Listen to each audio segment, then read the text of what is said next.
আজকে গানটি মাকে নিয়ে সবাই বেশি বেশি শেয়ার করবেন, ওকে?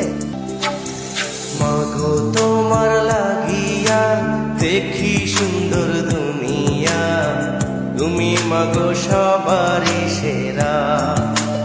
ও মা, খোদার পরে তুমি সেরা।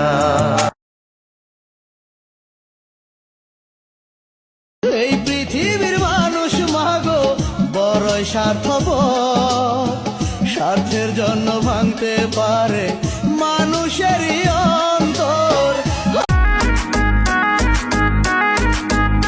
আমি স্বপ্নটা রোজ দেখি তোমায় নিয়ে, কবে বাঁধবে যে তুমি ঘর আমায় নিয়ে। যাদের নামের প্রথম অক্ষর এম আছে তারা সত্যিই খুব লাকি, কারণ এম এ